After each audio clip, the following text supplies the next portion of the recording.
जो आज हमें जो टॉपिक पढ़ाना है उस पर आते हैं। और आज हम लेक्चर 2 शुरू करेंगे।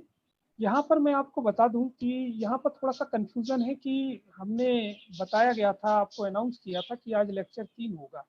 जो मेरा पहला लेक्चर था, पहला लेक्चर प्लानिंग पे था, तो उसको पहला लेक्चर का नाम दिया गया है। दूसरा लेक्चर जो फर्स्ट लेक्चर हुआ है वो पर्यावरण और जैवमंडल वायु इस पर था। और ये आज तीसरा लेक्चर है, और एक्चुअली जो प्लानिंग के हिसाब से दूसरा लेक्चर है, परंतु हमने उसको फर्स्ट लेक्चर को प्लानिंग नाम दे दिया है, इसलिए तीसरा लेक्चर माने। चलिए आज हम शुरू करते हैं लेक्चर 2। मुजाल्ला जी से अनुरोध है कि वो पीपीटी फर्स्ट लगाएं, इससे हम लेक्चर 2 की साइंटिफिक स्टडी कर सकें। मुजाल्ला जी।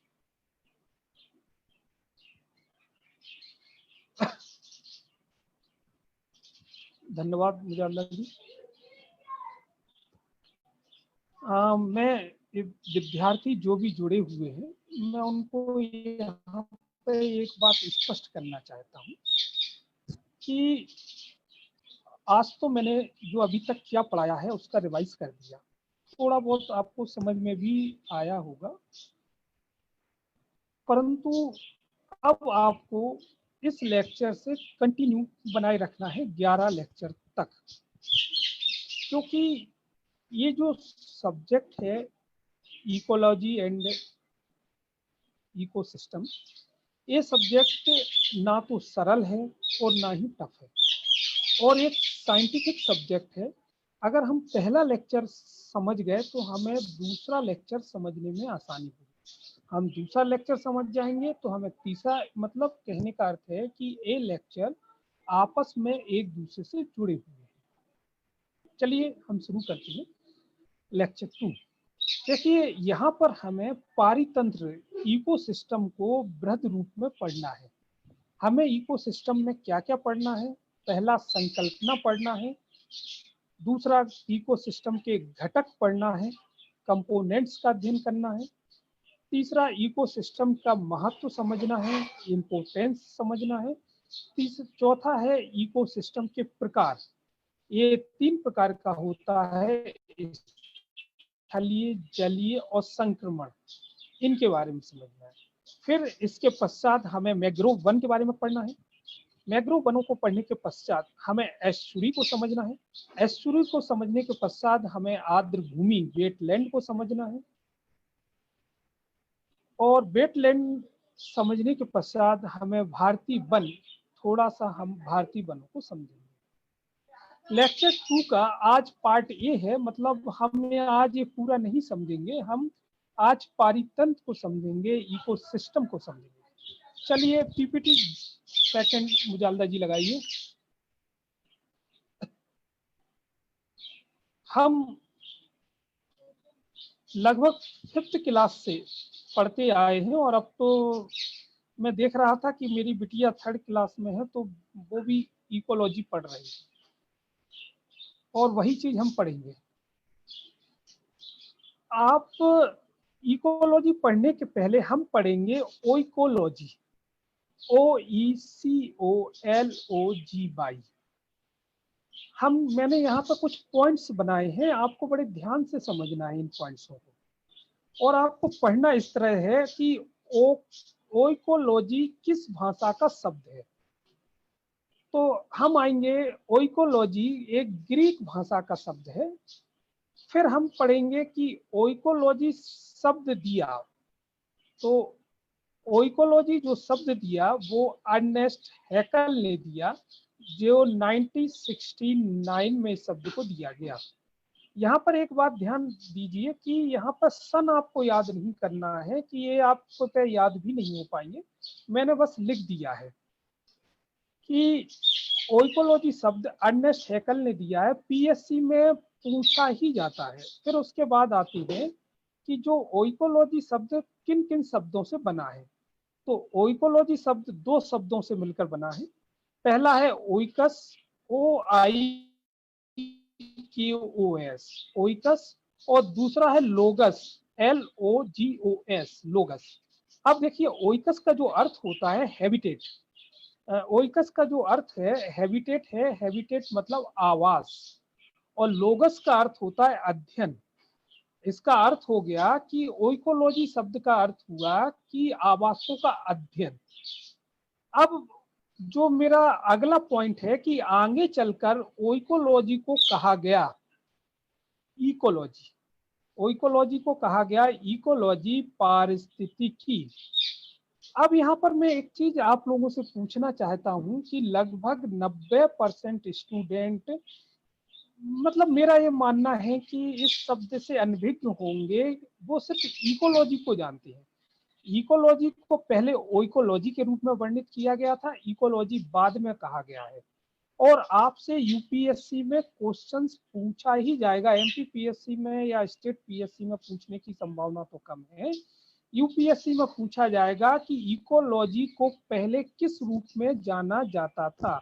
आपके पास 3-4 शब्द होंगे, उसका सही उत्तर ओइकोलॉजी होगा, और ये ओइकोलॉजी के बारे में आपको आना चाहिए। मैं इसको फिर से बता दूं कि जो ओइकोलॉजी जो शब्द है वो ग्रीक भाषा का शब्द है। ये शब्द देने वाले जो वैज्ञानिक हैं वो अर्नेस्ट हैकल हैं, और यह 2 शब्दों से मिलकर बना है, ओइकस प्लस लोगस। ओइकस का अर्थ हैबिटेट, और हैबिटेट मतलब आवास, और लोगस का अर्थ होता है अध्ययन। फिर आगे चलकर ओइकोलॉजी को इकोलॉजी कहा जाने लगा। मुझे उम्मीद है कि आप यहाँ तक समझ गए होंगे। अब हम पढ़ते हैं इकोलॉजी। ये थोड़ा सा ऊपर कीजिए मुजाल्ला जी पीपीटी को, थैंक यू। अब आते हैं इकोलॉजी। इकोलॉजी 2 शब्दों से मिलकर बना है। पहला है इको, इको का अर्थ है हैबिटेट आवास, और दूसरा है लॉजी। लॉजी का अर्थ होता है साइंटिफिक स्टडी। लॉजी का अर्थ होता है साइंटिफिक स्टडी, वैज्ञानिक अध्ययन। अगर हम इकोलॉजी की परिभाषा देना चाहें तो परिभाषा में हम 3 चीजों को विशेष रूप से लिखेंगे। परिभाषा का पहला है जीवों के आवासों का अध्ययन किया जाता है। दूसरा है एक जीव का दूसरे जीव के साथ संबंध क्या है, इस चीज का अध्ययन किया जाता है। और तीसरा है जीव का पर्यावरण के साथ संबंध। अगर उक्त तीनों चीजों का जिसमें वैज्ञानिक अध्ययन किया जाता है, जिस शाखा में वैज्ञानिक अध्ययन किया जाता है, उसको इकोलॉजी कहते हैं। अब मैं आपको यहाँ पे स्पष्ट बता दूं, यदि आप स्टेट पीएससी की तैयारी कर रहे हैं तो अगर आपने इन चीजों को समझ लिया तो आपसे एक क्वेश्चन तो हर पीएससी में पूछा जाएगा, और यूपीएससी के लिए पूछा जाएगा जो एनालिटिकल क्वेश्चंस ओइकोलॉजी के बारे में पूछा जाएगा। तो आपको ओइकोलॉजी से संबंधित चीजों का माइंड में आपको बार बार रिवीजन करना है। उम्मीद है आप इसको समझ गए होंगे। पीपीटी 3।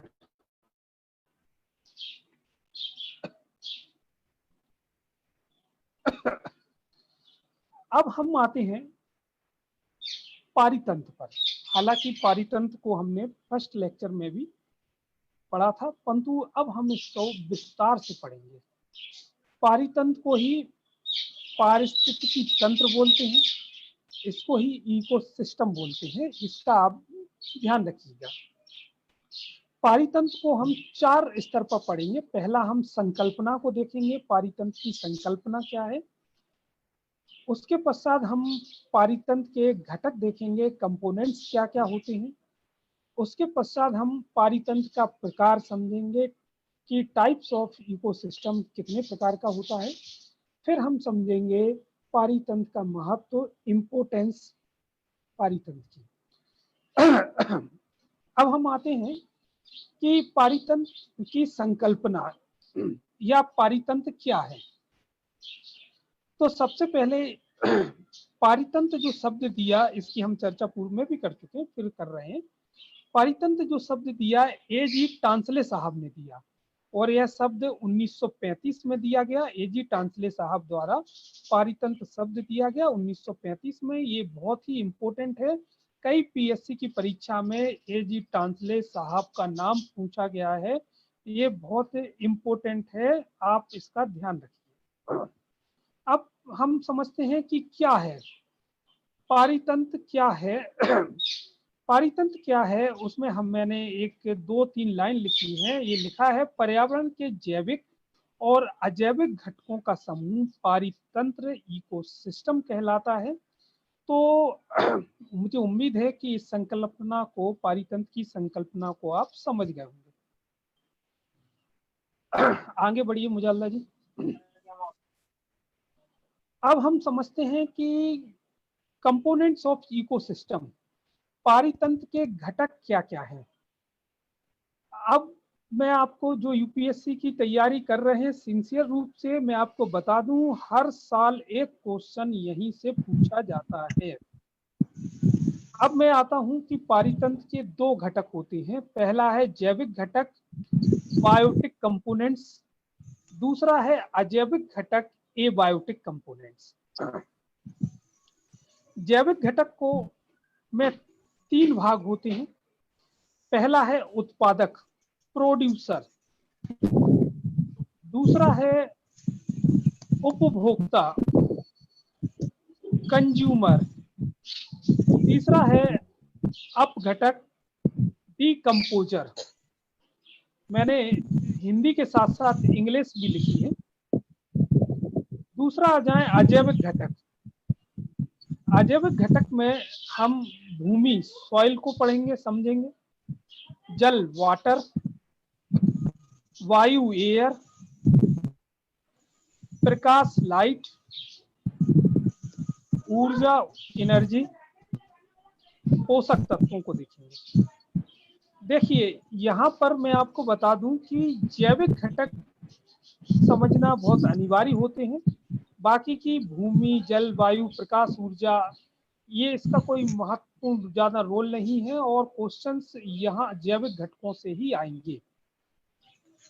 चलिए हम समझते हैं जैविक घटक में सबसे पहला बायोटिक कंपोनेंट्स में हम लेते हैं। पीपीटी 4 लगाइए मुजालदा जी। पीपीटी 4 आपके सामने है। उत्पादक को समझते हैं, प्रोड्यूसर्स को समझते हैं। इसका दूसरा नाम स्वयंपोषी होता है। ऑटोट्रोफ्स इसको स्वयंपोषी को बोलते हैं। और उसके बाद मैंने कोष्टक में 1 डिग्री लिखा है। चलिए, मेरी थोड़ी सी राइटिंग, थोड़ा सा मुझे लगता है कि थोड़ी सी गड़बड़ हो जाती है, फिर भी उम्मीद है कि आप लोग समझ लेंगे।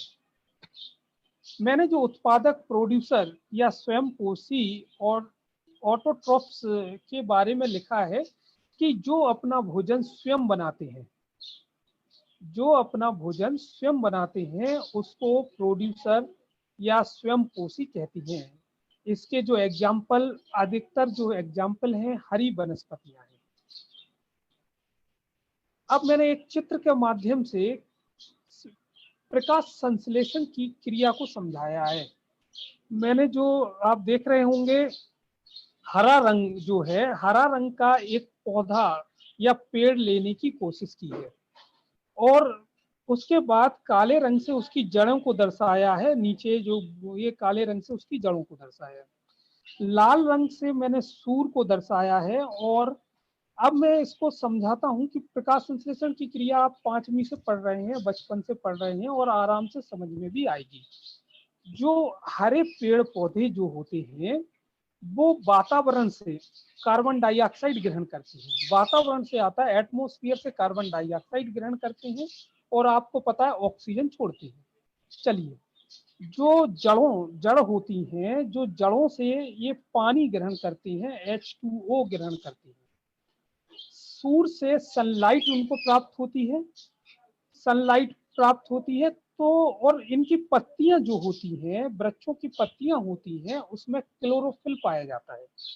तो ये अपना भोजन कैसे बनाते हैं, ये एक सूत्र दिया गया है नीचे और ये सूत्र आप बचपन से पढ़ रहे हैं, अंडरलाइन किया हुआ है। जैसे इन्होंने वातावरण से कार्बन डाइऑक्साइड लिया, जड़ों से पानी लिया प्लस HO2। यह सूर्य के प्रकाश की उपस्थिति में प्रक्रिया हुई, सनलाइट, और इनके पास क्लोरोफिल होता है। तो ये बना क्या देते हैं, C6H12O6। ग्लूकोज, यह ग्लूकोज का निर्माण करती है, यही इसका भोजन होता है। अब मैंने उसके नीचे एक लाइन लिखी है कि भौतिक ऊर्जा का परिवर्तन ये रासायनिक ऊर्जा में कर देते हैं। ये भौतिक ऊर्जा का परिवर्तन रासायनिक ऊर्जा में कर देते हैं। अब आप विश्वास नहीं करोगे, विभिन्न पीएससी में, विभिन्न स्टेट की पीएससी में हमेशा ये क्वेश्चन पूछा गया है कि फोटोसिंथेसिस की क्रिया में कन्वर्ट होता है तो भौतिक ऊर्जा का रासायनिक ऊर्जा में परिवर्तन यह कन्वर्ट होता है। यूपीएससी में भी इसको पूछा जाता है। आप मतलब यूपीएससी में एक बार पूछा गया है कि प्रकाश संश्लेषण की क्रिया में भौतिक ऊर्जा परिवर्तित होती है, तो ऑप्शन था रासायनिक ऊर्जा। एक बार फिर मैं समझा दूं, जो मतलब हो सकता है जिनको समझ में ना आया, मैं फिर से समझा देता हूं। जो अपना भोजन स्वयं बनाते हैं उनको उत्पादक बोलते हैं या स्वयंपोषी ऑटोट्रॉफ्स बोलते हैं। इसका एग्जाम्पल अधिकतर हरी वनस्पतियां होती हैं। एक वृक्ष के माध्यम से मैंने समझाया था कि वातावरण से CO2 लेते हैं, सूर्य से सनलाइट लेते हैं, तो जड़ों से पानी लेते हैं और फिर CO2 plus H2O sunlight chlorophyll की उपस्थिति में C6H12O6 बनाते हैं, ग्लूकोज बोलते हैं। यह भौतिक ऊर्जा का रासायनिक ऊर्जा में परिवर्तन होता है। चलिए, मुझे उम्मीद है कि आपको ये चीज समझ में आई होगी। अब हम PPT 5 पे जाते हैं और हम यहाँ पर पढ़ते हैं उपभोक्ता, कंज्यूमर। कंज्यूमर सेकेंडरी होते हैं। अब हम इसको कंज्यूमर होते कौन है उसको जानने की कोशिश करते हैं। अपनी ऊर्जा या भोजन के लिए उत्पादक पर निर्भर करते हैं। मतलब जो खुद को जो ऊर्जा चाहिए या खुद को जो भोजन चाहिए उसके लिए ये प्रोड्यूसर या स्वयंपोषी ऑटोट्रॉफ्स पर निर्भर करते हैं, उनको उपभोक्ता कहते हैं।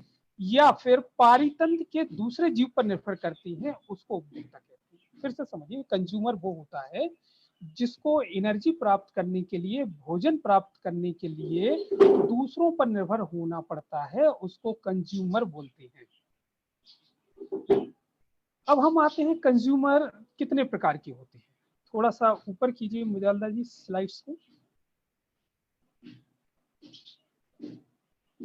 कंज्यूमर 3 प्रकार के होते हैं: प्राथमिक उपभोक्ता, द्वितीयक उपभोक्ता और तृतीयक उपभोक्ता।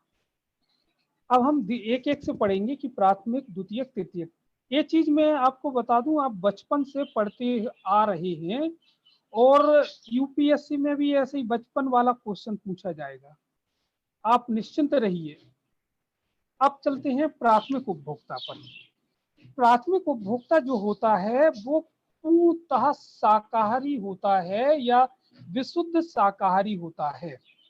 और जो प्राथमिक उपभोक्ता जो होता है भोजन के लिए उत्पादक पर निर्भर करता है।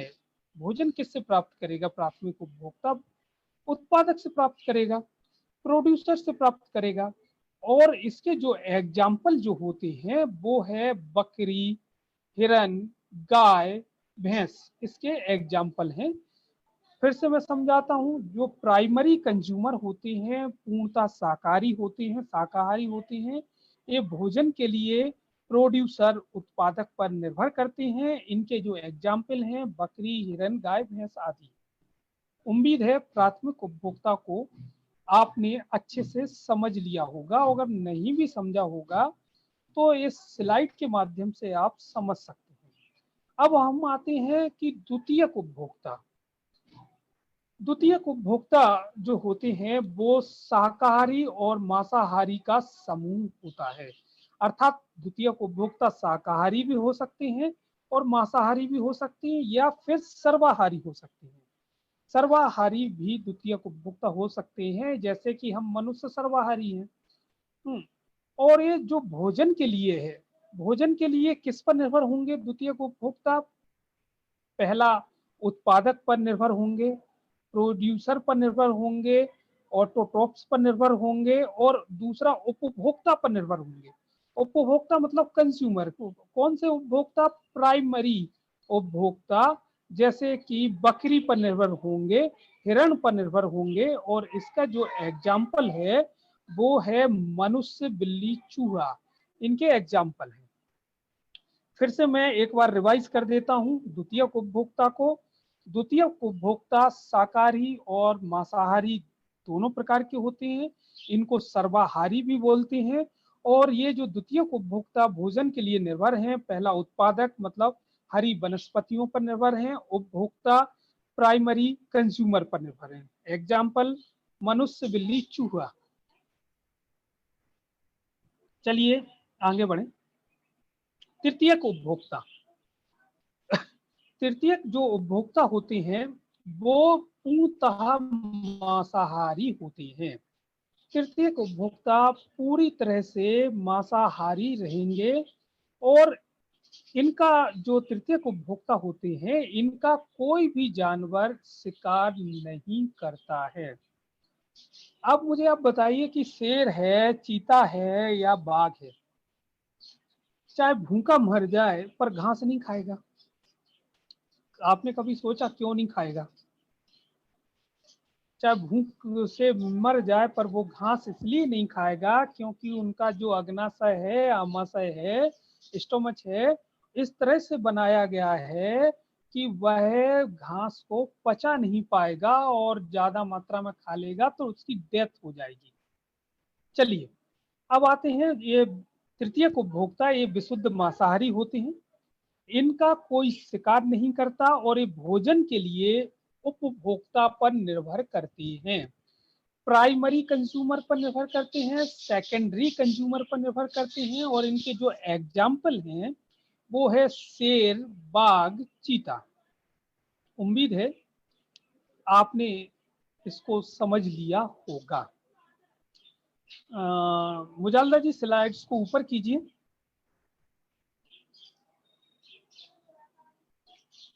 नहीं नहीं, पांचवी स्लाइड ही है ये, तो आप छठी स्लाइड ले आए। ये बस बस बस बस बस। अब हम तीसरी बात पर आते हैं, और तीसरी बात जैविक घटक के अंतर्गत हम आते हैं अब घटक पर, डीकम्पोजर पर आते हैं। डीकम्पोजर को सेप्रोट्रोप्स भी बोलते हैं और डिट्रीवोरस भी बोलते हैं। ये जो डीकम्पोजर्स होते हैं, आपने, मैं इसको थोड़ा सा समझा दूं, लिखा तो नहीं है, मैं समझाता हूं। जैसे मान लीजिए कि आपके घर में कोई चूहा मर गया, या आपने उसको दवाई देके मार दिया, अब आप क्या करते हो, उस चूहे को फेंक देते हो। चलिए आपने जहां फेंका उस चूहे को, तो आप वहां देखोगे कि भाई कुछ घंटों बाद वो चूहा सड़ना शुरू कर देता है। उसको साइंटिफिक भाषा में डीकम्पोजराइजेशन बोलते हैं। मतलब छोटे छोटे जो जीव आ जाते हैं, छोटे छोटे प्रकार के जीव आते हैं, उसको खाते हैं। और ऐसा खाते हैं कि एक समय बाद आप देखते हो कि एक दिन या 2 दिन बाद चूहा उस जगह पर है नहीं, मतलब उसका डीकम्पोराइजेशन हो गया। अब आप समझ रहे होंगे जो मैं समझाने की कोशिश कर रहा हूँ। मतलब डीकम्पोजर्स जो होती हैं ये बैक्टीरिया तथा फंगस होते हैं। अर्थात जितने भी छोटे छोटे महीन जीव होते हैं, या तो बैक्टीरिया इनको खाते हैं या फंगस इनको खाते हैं। ये बैक्टीरिया और फंगस जो है एक विशेष प्रकार का एंजाइम्स का श्रावण करते हैं, जो उनको खाने में उसको मदद करता है। मैं यहाँ बताना चाहूंगा कि एक बैक्टीरिया होता है, एक फंगस होता है, एक वायरस होता है। मैंने स्पेशल नोट लिखा है नीचे कि वायरस अपघटन में शामिल नहीं होता, या वायरस का अपघटन में नहीं रखा जाता, या इसको शामिल नहीं किया जाता। अगर आपसे पूछा जाए कि डीकम्पोजर्स में शामिल हैं बैक्टीरिया, फंगस, वायरस या बैक्टीरिया तथा फंगस, तो आप इसका आंसर देंगे बैक्टीरिया तथा फंगस ही अपघटक की क्रिया में शामिल होते हैं।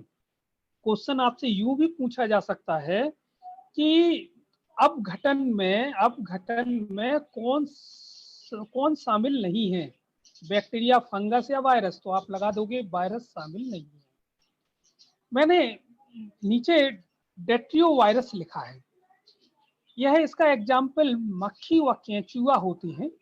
ये मृतजीवी व अवशेष से ऊर्जा प्राप्त करती हैं। एक अब आप सोचें, अगर ये अपघटक ना हो तो क्या होगा?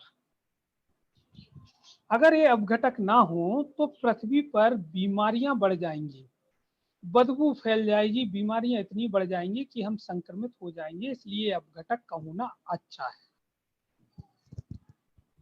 मैंने अभी आपको बायोटिक कंपोनेंट्स को समझाया था। बायोटिक कंपोनेंट्स में मैंने आपको उत्पादक, प्रोड्यूसर को समझाया, मैंने आपको उपभोक्ता, कंज्यूमर को समझाया, मैंने आपको अपघटक, डीकम्पोजर्स को समझाया।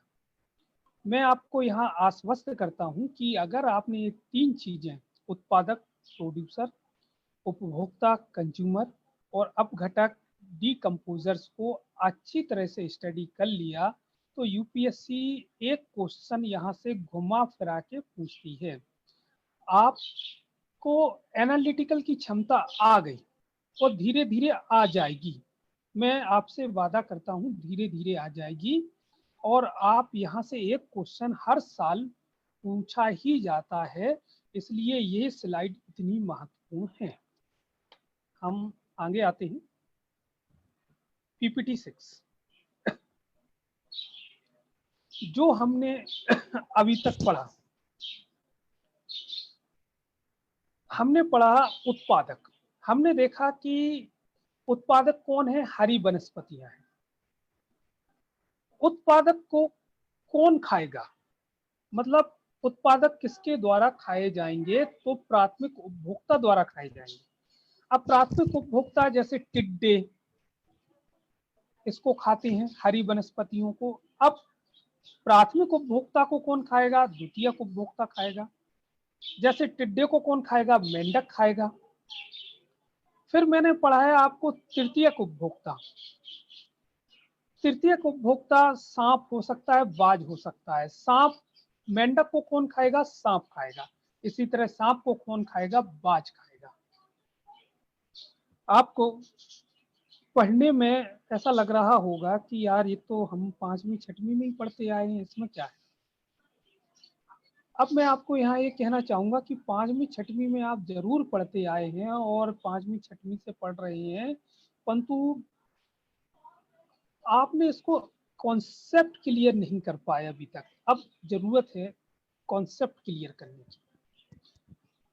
चलिए हम आगे पढ़ते हैं कि संतुलित सतत पारितंत्र या स्थिर पारितंत्र क्या होता है। इसको मैंने सिर्फ एक शब्द में लिखा है कि जिसमें पुनरुत्पादन की क्षमता हो, रिप्रोडक्शन की क्षमता हो, उसको संतुलित या सतत पारितंत्र कहते हैं। इसको यूं समझें आप कि एक जंगल है, जंगल में मान लीजिए खरगोश 100 है, मान लीजिए चूहे भी 100 हैं, मान लीजिए अपन की हिरण भी 100 हैं, और इनको खाने वाला शेर भी अगर 100 होंगे तो एक असंतुलित पारितंत्र हो जाएगा। संतुलित पारितंत्र वही है कि जैसे जैसे प्राइमरी, सेकेंडरी और तृतीयक उपभोक्ता की ओर जाती है तो उनकी संख्या कम होती जाती है। मतलब अगर 100 हिरण हैं तो ज्यादा से ज्यादा 2 या 3 शेर ही जंगल में होने चाहिए। इसी को संतुलित पारितंत्र, सतत पारितंत्र, स्थिर पारितंत्र कहा जाता है। अब आते हैं पारितंत्र का महत्व। थोड़ा सा मुजाहिदा जी इसको, स्लाइड को थोड़ी सी ऊपर कीजिए, पारितंत्र के महत्व को। बस बस बस बस, थैंक यू। देखिए अभी तक हमने जो पढ़ा था उसका निष्कर्ष जो है, जैसे पारितंत्र का इंपॉर्टेंस क्या है, ये मैं आपको होमवर्क दे रहा हूँ। चाहूं मैं ये करा सकता हूँ, परंतु आपको इसको करना चाहिए। इससे आपकी एनालिटिकल क्षमता में वृद्धि होगी और ये बहुत सिंपल भी है। अगर आपको विश्वास ना हो तो 4th क्लास की सीबीएसई की जो किताब है उसमें आप देख लीजिए पारितंत्र का महत्व मिल जाएगा। मुझे कैसे पता? मुझे इसलिए पता कि मेरी बिटिया इसको अध्ययन करती है, इसलिए मुझे पता है। इसलिए आप समझ रहे होंगे कितना सरल है, और यहीं से यूपीएससी भी क्वेश्चन पूछती है सरल भागों से। चलिए, मैंने इसको कुछ हेडिंग तैयार की है पारितंत्र के महत्व को, जिससे आपको एक निबंध लिखने में आसानी हो। पहला है भोजन की प्राप्ति के लिए, दूसरा आवास की प्राप्ति के लिए, तीसरा शुद्ध वायु की प्राप्ति के लिए, चौथा जल के शुद्धिकरण के लिए, पांचवा जैव विविधता के लिए, और छठा ईंधन के लिए पारितंत्र का महत्व होता है। आज जो आपको मेरे द्वारा पढ़ाया गया उसमें मुजालदा जी अब स्लाइड बंद कर दीजिए, डिस्प्ले शुरू कर दीजिए। जो आपको आज पढ़ाया गया उसमें मैंने लेक्चर 2 का पूरी प्लानिंग बताई थी। इसमें मेरे द्वारा बताया गया था कि पारितंत्र पढ़ेंगे, और हमने पारितंत्र को पढ़ा भी। हमने इस पारितंत्र को उसकी संकल्पना के माध्यम से, उसके कंपोनेंट्स के माध्यम से, उसके महत्व के माध्यम से हमने जानने की कोशिश की। हालांकि जो पारितंत्र का इम्पोर्टेंस है उसको हमने होमवर्क के रूप में आपको दिया है, और मुझे उम्मीद है कि आप ये करेंगे। अगले लेक्चर में जो होगा उसमें हम पारितंत्र के प्रकार पढ़ेंगे, जो स्थलीय, जलीय, संक्रमण पारितंत्र। इसके बाद लेक्चर 2 की प्लानिंग में मैंने बताया था कि मैग्रोव वनस्पति पढ़ेंगे, एस्टुरी पढ़ेंगे, आर्द्रभूमि पढ़ेंगे, भारतीय वन पढ़ेंगे। इसके साथ ही मैंने ओकोलॉजी के बारे में आपको समझाया था, जो बहुत ही कम विद्यार्थी इसको जानते होंगे, ओकोलॉजी है। फिर उसके बाद मैंने इकोलॉजी को डिफाइन किया था। फिर हम आए थे पारितंत्र की संकल्पना पर, आए थे पारितंत्र के घटक पर आए थे, जिसमें मैंने पारितंत्र के 2 घटक बायोटिक और एबायोटिक बताया था। बायोटिक के 3 कंपोनेंट्स बताए थे, पहला उत्पादक प्रोड्यूसर, दूसरा कंज्यूमर, और तीसरा डिकम्पोजर्स। मैंने इनको अच्छी तरह समझाने की कोशिश की है, और मैंने आपको विश्वास दिलाता हूँ कि हर वर्ष यूपीएससी में एक क्वेश्चन यहाँ से आता है, और जब हम यह टॉपिक खत्म हो जाएगा तो उसके बाद जो हम यूपीएससी में विभिन्न वर्षों में जो क्वेश्चन आए हैं उनको उठाते हैं, तब आपको इसकी महत्व, इम्पोर्टेंस का पता चलेगा। आप इसको पढ़ते रहिए, इसको मतलब लगातार और रिवाइज करते रहिए। और जैसे कि माननीय अजय खड़े सर, आईआरएस सर हर बार बार यह बोलते हैं, और आज भी उन्होंने टॉपिक शुरू करने के पहले यह बोला कि हरीश जी, पिछला जो टॉपिक है, आपने पिछला जो लेक्चर दिया है उसको एक बार रिवाइज करा दीजिए।